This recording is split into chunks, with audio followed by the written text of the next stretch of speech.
ஒரு மண்ணுக்குள்ள விதைய போட்டிங்கன்னா அது முளைச்சி வெளியில ஒரு மரத்தை கொடுக்கும், ஒரு விருட்சத்தை கொடுக்கும். திருமணம் முடிந்து ஒரு ஆண் பெண்ணுக்குள் விதைக்கிறான்.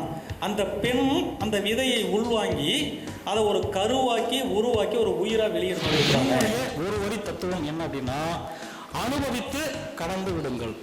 சந்தோஷமா இருந்தாலும் சந்தோஷமா அனுபவிச்சு கடந்துடுங்க. உடலின் மொழியை தெரிந்து கொள்ளுங்கள்.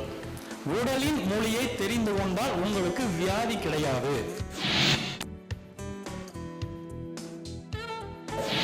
இங்கே நாம் நம்முடைய உடல் உறவுல என்ன நடக்குது பிசினஸ் மேனா சிந்திக்கணும். அப்ப இன்வெஸ்ட்மெண்ட்னா என்ன? 2 பேர் 10 லட்ச ரூபாய் இருக்கு, நம்ம கொடுக்க ஒரு இடம் வாங்குறாரு, ஒருத்தர் கார் வாங்குறாரு. அப்ப எது இன்வெஸ்ட்மெண்ட், எது செலவு? ஒருத்தர் 10 லட்ச ரூபாய் வச்சு ஒரு இடம் வாங்குறாரு, ஒருத்தர் 10 லட்ச ரூபாய் வச்சு ஒரு கார் வாங்குறாரு, இல்ல கோவா தாய்லாந்து டூர் போறாரு. எது இன்வெஸ்ட்மெண்ட், எது செலவு? இடம் வாங்குறது இன்வெஸ்ட்மெண்ட், கார் வாங்குறதோ இல்லைன்னா டூர் போறதோ செலவு. அவ்வளவுதாங்க, சிம்பிள். அது மாதிரி ஒரு ஆண் பெண்ணை திருமணம் செய்து கொள்கிறான் அப்படின்னா ஆண் தன்னுக்குள் அந்த பெண்ணுக்குள் விதைக்கிறான். பெண்ணும் பூமியும் ஒன்று. ஒரு மண்ணுக்குள்ள விதைய போட்டிங்கன்னா அது முளைச்சி வெளியில ஒரு மரத்தை கொடுக்கும், ஒரு விருட்சத்தை கொடுக்கும். அப்போ திருமணம் முடிந்து ஒரு ஆண் பெண்ணுக்குள் விதைக்கிறான். அந்த பெண் அந்த விதையை உள்வாங்கி அதை ஒரு கருவாக்கி உருவாக்கி ஒரு உயிரா வெளியெடுத்து கொடுக்குறாங்க. அது இன்வெஸ்ட்மெண்ட். அதுக்கு பேர் தாம்பத்தியம். நீங்கள் குழந்தை பெற்றுக்கொள்ளாமல் ஜஸ்ட் ஃபார் ஃபன், மற்ற எப்படி இருந்தாலும் சரி, நீங்கள் ராமனை போல ஏகபத்தினி விரதனாக இருந்தாலும் சரி, இல்லை பல பெண்களை தேடி போனாலும் சரி, அது செலவு. அப்போ இன்வெஸ்ட்மெண்ட்டுக்கும் செலவுக்கும் உள்ள வித்தியாசத்தை நீங்கள் தெரிந்து கொண்டால் உடல் உறவை பற்றிய ஒரு புரிதல் ஏற்படும். சிம்பிளாக சொல்லணும்னா, இப்போ நாய் இருக்குல்ல, நாய் பார்த்தீங்கன்னா நான் நினைவாக தான் யோசிப்பேன். இப்போ ஒரு உயிரினம் இன்னொரு உயிரினத்தோட செக்ஸ் வச்சுக்கிறத நம்ம போய் பார்த்துக்க முடியாது, நம்ம அது வேலையும் இல்லை, சரியா? ஆனால் நாய் மட்டும் ரெண்டும் ஒன்றா இருக்கிறத ஆணோ பெண்ணோ நம்ம பார்த்ததே இல்லைன்னு சொல்ல முடியாது. அது பப்ளிக்காக அது பாட்டு வரும், ஒன்றா இருக்கும், அப்படின்னு முதல்ல ஒன்றா நிற்கும், போயிடும். நான் யோசிச்சிருக்கேன், ஏன் நாய் மட்டும் இப்படி இருக்கு, எந்த உயிரினமும் இப்படி இல்லையே. எனக்கு தெரிஞ்ச வெட்டரி டாக்டர்கிட்ட கேட்டேன் இதை பற்றி. அதே போல நாய்ங்க எல்லா நாளும் இப்படி ஒன்றாவே சுற்றிட்டு இருக்கு. அந்த குறிப்பிட்ட சீசன் அது அவர்கிட்ட கேட்டப்போ ஒரு விளக்கம் சொன்னாங்க. அந்த சீசன் வரும்போது பெண் நாயின் உடலிலிருந்து ஒரு திரவம் சுரக்கும். அது கிட்டத்தட்ட 1 கிலோமீட்டரோ 2 கிலோமீட்டர் ரேடியேஷன்ல அந்த ஆண் நாய் எழுதுன ஸ்மெல் போகும். அதுதான் அந்த ஒரு நாய் முன்னாடி ஒரு 10 நாய் சுற்றிக்கிட்டே இருக்கும். அப்ப உடல் உறவில் ஈடுபடுவது தன்னுடைய சந்ததியை வளர்ப்பதற்கு அப்படின்னு ஒரு நாய்க்கு தெரிஞ்சிருக்கு. நமக்கு தெரியல. அந்த ஒரு குறிப்பிட்ட சீசன் முடிஞ்சதுக்கு அப்புறம் எந்த நாய் பின்னாடி சுத்தாது. பிஸ்கட் போட்டோம்னா 2 சண்டை போட்டு.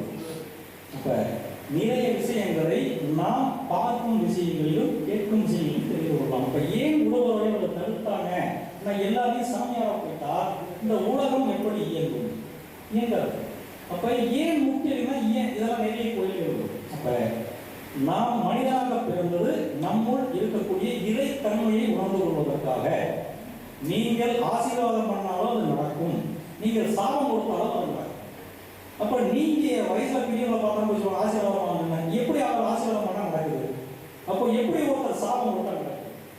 அப்போ நாம் முக்தி அப்படின்றது ஒண்ணு, ஜஸ்ட் ப்ரொமோஷன். ஒரு இன்ஸ்பெக்டரா இருக்காருன்னா அடுத்து ஒரு டிஎஸ்பி ஆகிறாரு, ஒரு எஸ்பி ஆகிறாரு, ஒரு டிஐஜி, இப்படி போனாங்கன்னா அது ப்ரொமோஷன். இதே ஒரு டிஜிபியா இருக்கிறது அவர் இன்ஸ்பெக்டர் ஆனா அது டி ப்ரொமோஷன். அப்போ நாம் மனிதனாக இருக்கிறது டி ப்ரொமோட் ஆகி மனிதனாக பிறந்திருக்கிறோம். எல்லாரும் சொல்லுவாங்க செத்து போய் பேயாளையான்னு.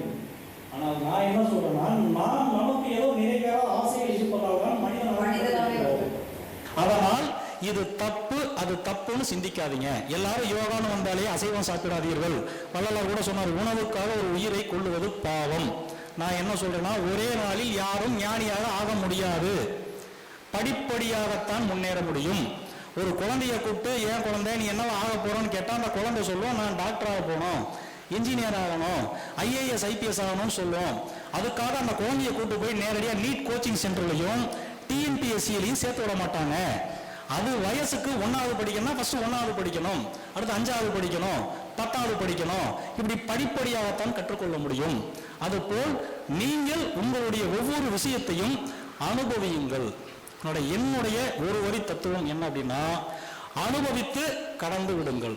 சந்தோஷமா இருந்தாலும் சந்தோஷமா அனுபவிச்சு கடந்துருங்க, துக்கமா இருந்தாலும் அழுது தீர்த்துட்டு அந்த வேதனையை தீர்த்துருங்க, எதுவா இருந்தாலும் அனுபவித்து கடந்து விடுங்கள்.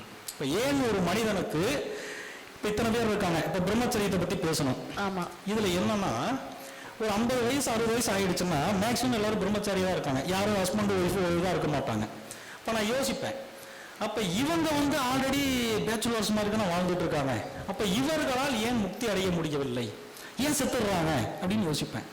என்ன காரணம்னா அவர்கள் இளமையிலேயே அனைத்தையும் செலவு செய்து விட்டார்கள். இப்ப வள்ளலார் ஏன் போகலன்னா அவர் கொண்டு வந்த பணத்தை அவர் செலவு செய்ய விரும்பவில்லை. அப்படியே பணத்தை சேர்த்து வச்சுட்டு அவர் பாட்டு போயிட்டு இருந்தாரு. பிசினஸ் மேன் 10 லட்ச ரூபா வருது, அதை கொண்டு போய் இடம் வாங்குறாரு, 20 லட்சம் வருது, அதை கொண்டு போய் போடுறாரு, 30 லட்சம் வருது. இப்படியே போட்டா அவருடைய அக்கௌண்ட் பேலன்ஸ் ஏறிக்கிட்டே இருக்கும். இன்கம் டேக்ஸ்ல ஃபைல் எது கட்டணும், நம்ம எவ்வளவு வரி இருக்கு, முனிசிபல் கேட்பாங்க, எல்லாமே கேட்டுக்கிட்டு இருப்பாங்க. ஆனால் இங்கே நாம் சொத்தை சேர்த்து கொண்டே போனால் நாம் இறைவனை நோக்கி நெருங்கி சென்று கொண்டிருக்கிறோம் அர்த்தம். அப்போ உங்களுக்கு மினிமம் பேலன்ஸ் வந்ததுனாலதான் உடல் ஒவ்வொரு டைம் உங்களுக்கு கேட்டுக்கிட்டு இருக்கு. உடலின் மொழியை தெரிந்து கொள்ளுங்கள். உடலின் மொழியை தெரிந்து கொண்டால் உங்களுக்கு வியாதி கிடையாது. ஏன்னா வியாதின்னு எதுவுமே இல்லை. வயசாயிடுச்சு அதனால நான் இப்படி இருக்கேன் அப்படின்னு யாரும் இனிமே நினைக்காதீங்க. ஒரு கம்பெனியில் ஒருத்தர் வேலை செய்யறாரு, புதுசா ஜாயின் பண்ணியிருக்காரு, ஒருத்தர் 5 வருஷமா வேலை செய்யறாரு, ஒருத்தர் 10 வருஷமா வேலை செய்யறாரு. யாருக்கு சேலரி அதிகமா இருக்கும்? 10 வருஷமா. எதனால? ஏன்னா ரொம்ப வருஷம் வேலை செஞ்சிருக்காரு, பதவி உயர்வு வரலாம், இல்லைன்னா ஊதிய உயர்வு வந்திருக்கலாம். அங்க வேலை அதிகமா இருந்தா எக்ஸ்பீரியன்ஸ் அதிகமாயிடுச்சுன்றீங்க. அப்ப இங்க வயசானா ஒரு எக்ஸ்பீரியன்ஸா தானே இருக்கணும். ஆமா, ஏன் நோய் வருது?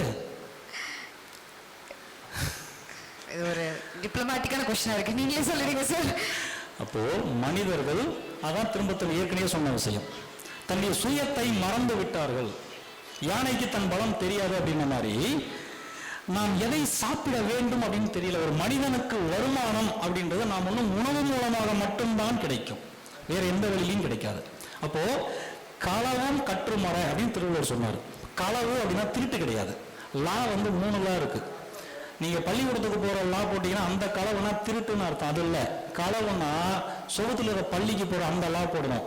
களவி களவு அப்படின்னா திருவள்ளுவர் எப்பா கத்துக்கங்க, கத்துக்கிட்டு மறந்துடுங்க அப்படின்றார். அப்போ ஒரு மனிதனுக்கு எப்போ அந்த சிந்தனை வரும்னா, நானே கிட்டத்தட்ட இப்போ 2 மாசம் வரைக்கும் நான் சாப்பிட்டுட்டு தான் இருந்தேன். நான் ஏன்னா உணவு ஆராய்ச்சின்றதுனால அசைவத்தில் நாட்டுக்கோழி, பிராய்லரு, மட்டன், ஃபிஷ்ஷு, ஆம்லெட்டு அதில் எனக்கு கலக்கி தான் ரொம்ப பிடிக்கும். அதனால் முட்டை எடுத்துக்கிட்டோம். இப்போ 2 மாதம் முன்னாடி வரைக்கும் எனக்கு அந்த எண்ணங்கள் இருந்தது. இப்போ நான் சாப்பிடாம அவாய்ட் பண்ணிட்டேன்னா ஏன் எனக்கு அப்போ தியானம் பண்ணும்போது அதை சாப்பிடணுன்ற எண்ணம் வந்தது, இப்பொழுது ஏன் வரவில்லை? நாம் அதில் சலிப்படைந்து விட்டோம். இப்போ அந்த உணவை பற்றி ஒரு புரிதலை எடுத்து அதில் சலிப்படைஞ்சிட்டோம். கேட்டோன்னா என்ன சொல்லுவோம்? ஏப்பா சலிச்சு போச்சுப்பா அப்படின்ற மாதிரி.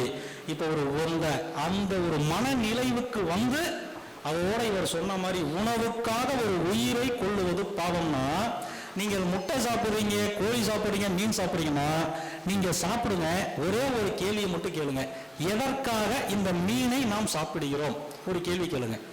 இப்போ மீன் சாப்பிட்டா என்ன, ஆட்டுக்கறி சாப்பிட்டா என்ன?